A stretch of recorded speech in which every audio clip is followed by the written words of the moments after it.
Hello students, आज हम अनुसंधान के उद्देश्य तथा अनुसंधान की विशेषताओं के बारे में अध्ययन करेंगे। जैसा कि आप जानते हैं कि अनुसंधान को हम कल जान चुके हैं कि अनुसंधान का अर्थ क्या होता है। तो अनुसंधान का अर्थ जानने के लिए हमने पहले पढ़ा था कि अनुसंधान का शाब्दिक अर्थ पढ़ा था। शाब्दिक अर्थ में पढ़ा था हमने कि जो अनुसंधान है वो रिसर्च शब्द से बना है। रिसर्च क्या को दो भागों में बांटा है, री प्लस सर्च। री का मतलब बार बार और सर्च का मतलब खोजना। और इन तरीकों को जब हम इस तरीके से कोई चीज को नई तरीके से खोजते हैं तो वो हमारी रिसर्च कहलाती है। अब रिसर्च को केवल इतना ही कह देना कि भाई बार बार खोजना, तो वो पर्याप्त अर्थ नहीं है। इसको हम इस तरीके से कह सकते हैं कि अगर हमारे दैनिक जीवन में कोई समस्या आई, कोई भी समस्या आई, उस समस्या के समाधान के लिए सुनिश्चित वैज्ञानिक और तर्क अनुसार, एक विधि के अनुसार किसी चीज को खोजना ही अनुसंधान कहलाता है। इस अनुसंधान में कोई चीज खोजी गई चीज है, उस खोजी हुई चीज को इम्प्रूव करना भी रिसर्च है, और कोई नई चीज खोजना भी रिसर्च है। और हमारी समस्याएं जो होती हैं वो दो तरीके की होती हैं। एक वैज्ञानिक समस्याएं होती हैं, जैसे गर्मी हो रही है और पंखे का आविष्कार हो गया, या वैज्ञानिक तरीके से रिसर्च हो गई।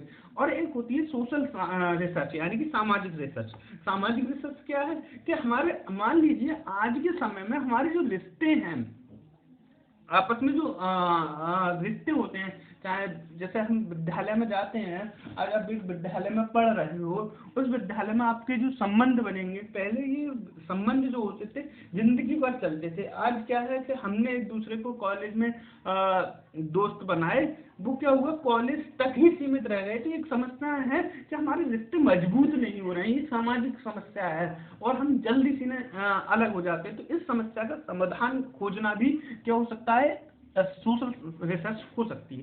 तो इसी क्रम में आज हम अनुसंधान के उद्देश्य और अनुसंधान की विशेषताओं के बारी बारी से अध्ययन करेंगे। तो हमारा आज का जो अनुसंधान के उद्देश्य हैं, भाई हम अनुसंधान रिसर्च कर क्यों रहे हैं, तो उसका पहला उद्देश्य हो जाएगा, हम दोबारा देख लेते हैं अनुसंधान के उद्देश्य। अनुसंधान के उद्देश्य यानी कि ऑब्जेक्टिव ऑफ रिसर्च। तो इसका पहला उद्देश्य जो हो जाएगा वो क्या हो जाएगा, इसके ओनली 6-7 उद्देश्य हैं, उनको हम 1 by 1 देखते हैं। ज्ञान का विकास। अगर हम रिसर्च करेंगे तो हमारा क्या होगा, हमारे जो ज्ञान है उसमें वृद्धि होगी। मनुष्य का ज्ञान सदैव से अपूर्ण रहा है, मतलब एक व्यक्ति कभी पूर्ण नहीं हो पाया। मैं मान लीजिए आपको रिसर्च पढ़ा रहा हूँ, हमारा जो वो है शैक्षिक अनुसंधान के नाम से हमारी जो बुक है या टॉपिक है या किताब है, वो मैं पढ़ा रहा हूँ। क्या मुझे उसके बारे में पूरी ज्ञान है? बिल्कुल नहीं है। मैं उससे सीखने का प्रयास कर रहा हूँ। मैं जितना पढ़ता हूँ, जितना उसे खोजता हूँ, थोड़ी बहुत मेरे ज्ञान में वृद्धि हो जाती है, यानी मेरे ज्ञान का विकास हो जाता है। मनुष्य कभी भी परिपूर्ण नहीं होगा, और हम रिसर्च के माध्यम से इसको विकास करते चले जा रहे हैं। साधारण शब्दों में कहा जा सकता है, जैसे जैसे ज्ञान का विकास होता है वैसे वैसे हम अपनी जो भूतकाल की त्रुटियां होती हैं और उन त्रुटियों को सुधार करते हैं और भविष्य को और सुनिश्चित और अच्छा बनाते हैं। तो ये कहा जा सकता है कि जो अनुसंधान है वो ज्ञान के विकास का एक तरीके से कहा जाए, एक इम्पोर्टेंट रोल अदा करता है। मैं थोड़ा और बताने का प्रयास करता हूँ कि अनुसंधान जो है हमारी, जैसे कि कहा जाए कि पुरानी हमारी कोई संस्कृति थी, उसका विकास करके हमने अपनी संस्कृति को और अच्छा कर लिया। हम जो सभ्यता थी उसका विकास करके हमने अपनी सभ्यता को और निखार लिया। परंतु आजकल देखा जाता है कि हम दूसरों की कॉपी करते हैं, हम खुद रिसर्च नहीं करते हैं। जैसे अधिकतर जो रिसर्च होती हैं हम दूसरों को देखकर करते हैं, हमारे अंदर कोई मूल भावनाएं उत्पन्न नहीं होती। तो हमें क्या करना चाहिए, अपने ज्ञान के विकास के लिए खुद ही सोचना चाहिए। और रिसर्च का मतलब ये नहीं है कि हम रॉकेट साइंस पढ़ रहे हैं, हमें रॉकेट बनाना है, हमें नई चीजों का आविष्कार करना है, हमें क्या सीखना है, हमें ज्ञान में वृद्धि करनी है। अब ज्ञान का विकास कैसे हो सकता है स्टूडेंट्स? स्टूडेंट्स देखिए, ज्ञान का विकास, अब आज आप थोड़ी देर सोचें कि हमें कुछ समय बाद एग्जाम देना है, एग्जाम देने के बाद हमें हमारे पास एक डिग्री आ जाएगी, उस डिग्री का हम कितना उपयोग कर पाएंगे? अगर आपका जो ध्येय है, आपका जो उद्देश्य है केवल पास होना है, तो आजकल का जो एग्जाम पैटर्न है और एक तरीके से कहा जाए तो मुझे लगता है थोड़ा सा भारतीय शिक्षा प्रणाली के अकॉर्डिंग नहीं चल रहा है। वो अधिकतर लोगों को जिन्हें हिंदी लिखनी आती है, बस थोड़ा करना जानते हैं, उन्हें पास कर देते हैं। मैं इससे असंतुष्ट हूँ। तो उससे क्या होता है कि आपके ज्ञान में विकास नहीं हुआ, आपका जिस उद्देश्य से आप ये पढ़ रहे हो अनुसंधान, वो उद्देश्य पूरा नहीं हुआ। आपका उद्देश्य होना चाहिए कि हम इससे पढ़कर कुछ कर सके, कुछ नया कर सकें, ठीक? तो अपने ज्ञान में विकास करना है, ठीक। नंबर 2 हमारा हो जाएगा समस्याओं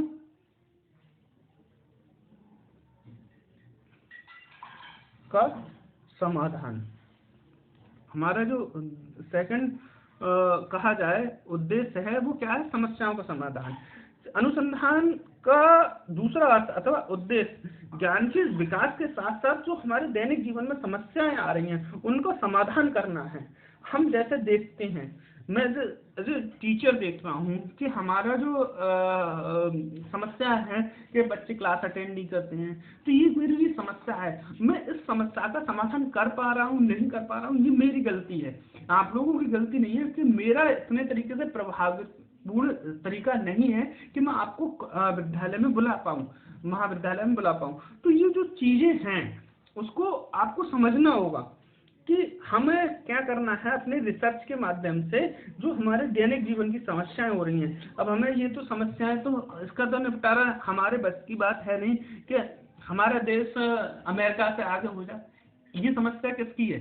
हमारे प्रधानमंत्री, हमारे राष्ट्रपति, हमारी गवर्नमेंट की है कि हमें इतना इम्प्रूव करना है कि हमारी जो समस्या है कि हम अभी भी विकासशील देशों की श्रेणी में आते हैं, हम विकसित क्यों नहीं हैं, वो उनकी समस्या है। हमारी समस्या क्या है कि हम अच्छा कर क्यों नहीं कर पा रहे हैं, अपनी परफॉर्मेंस अच्छी कर नहीं पा रहे हैं, हम अपने एग्जाम क्रॉस क्यों नहीं कर पा रहे हैं, हम आगे क्यों नहीं बढ़ पा रहे हैं। तो ये हमारी समस्या है। उस समस्या का समाधान करना ही क्या कहलाता है? अनुसंधान या रिसर्च कहलाता है। क्लियर? अब ये हमारी समस्याएं बहुत सारी हो सकती हैं कि क्या छात्र क्लास क्यों नहीं ले रहे हैं, छात्र पढ़ने में रुचि क्यों नहीं ले रहे हैं, या फिर पढ़ रहे हैं तो केवल कंपटीशन ही क्यों पढ़ रहे हैं, इससे संबंधित चीजें क्यों नहीं पढ़ रहे हैं। तो ये बहुत सारी वगैरह वगैरह बातें होती हैं। नंबर 3 की बात करें, हमारी तीसरी समस्या क्या हो जाएगी?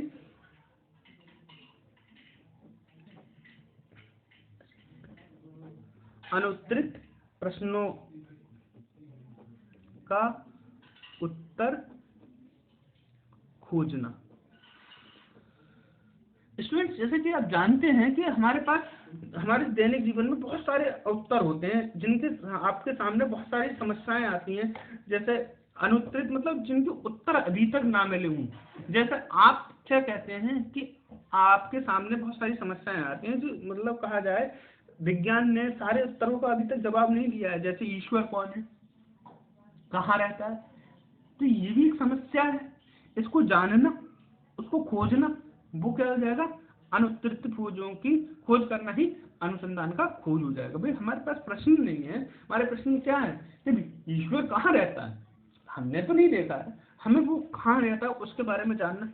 ये तो एक बहुत बड़ी समस्या हो गई, अनुत्तरित प्रश्न हो गया। आपके सामने ऐसे दैनिक जीवन में बहुत सारी समस्याएं आती होंगी। जैसे अनुत्तरित प्रश्न कैसे हो सकते हैं? अब सबके सामने अनुसंधान अलग अलग हो सकता है। जैसे आपके छोटे भाई बहन ने ही पूछ लिया कि दीदी या भैया कि ये कैसे होता है, आपको उसके प्रश्न का उत्तर नहीं पता है। उस प्रश्न का उत्तर जानना और खोजना ये भी आपके लिए एक रिसर्च हो सकती है।